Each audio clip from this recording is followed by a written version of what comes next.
Okay Koteswararao గారు, అయితే ఈ ఐపాక్ టీంలో మనం ఒకసారి చూసుకున్నట్లయితే టీడీపీకి తన సహచరులుగా పనిచేసిన రాబిన్ శర్మ టీడీపీకి ఇప్పటికే వర్క్ చేస్తూ ఉన్నారు. అలాగే వైసీపీకి రుచిరాజ్ సింగ్ వైసీపీకి స్టిల్ ఇంకా వర్క్ చేస్తూ ఉన్నారు. అయితే ఒకే ఐపాక్కి సంబంధించిన వాళ్ళు రెండు అధికార అండ్ ప్రతిపక్ష పార్టీలకి వర్క్ చేస్తే పరిణామాలు ఎలా ఉంటాయంటారు?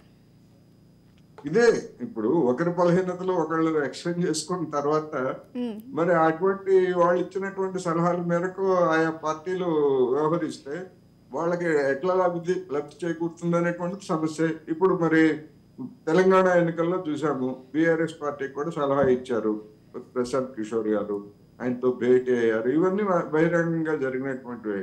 కానీ ఏమైంది, బీఆర్ఎస్ పరిస్థితి ఏమైంది? బొక్కబోర్లో పడ్డారు కదా. అందుకని ప్రశాంత్ కిషోర్ మాట్లాడినంత మాత్రాన లేదా ఆయన సలహాలు ఇచ్చి ఆ సలహాలను అమలు చేస్తున్నంత మాత్రాన విజయం చేకూరుతుందని ఎవరైనా అనుకుంటే భ్రమ. అది జనంలో ఉన్నటువంటి ప్రభుత్వ వ్యతిరేకత మీద, అంటే ప్రతిపక్షాలకు సంబంధించి ప్రభుత్వ వ్యతిరేకత మీద, లేదా వీళ్ళు జనం యొక్క విశ్వాసాన్ని కూర్చోరుకునేందుకు ఇచ్చేటువంటి మేనిఫెస్టో కానీ హామీలు, వీటన్నిటిని బట్టి ఉంటాయనేటువంటిది మనకి కర్ణాటక ఎన్నికలు, తెలంగాణ ఎన్నికలు స్పష్టం చేశాయి. అదే విధంగా అధికార పార్టీ కూడా మరి ప్రశాంత్ కిషోరే చెప్పారు కదా, చాలా మంది ఎమ్మెల్యేల మీద వ్యతిరేకత ఉన్నది, మంత్రులు కొంతమంది అని చెప్పి వాళ్ళందరినీ పక్కన పెట్టమని చెప్పేసి ప్రశాంత్ కిషోరే చెప్పారు. బీఆర్ఎస్ కని కూడా తెలుసు.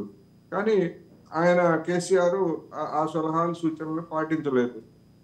అందుకని ఏమిటనేటువంటి ఫైనల్ గా ఆయా రాజకీయ పార్టీలే నిర్ణయించుకుంటాయి తప్ప ఎట్లా చేస్తారు ఏమిటనేటువంటిది మనం చెప్పలేము. ఈ సలహాలు అన్ని సందర్భాల్లో విజయం చెందుతాయని చెప్పలేము, పరాజయానికి కూడా దారితీసిన ఆశ్చర్యం లేదు.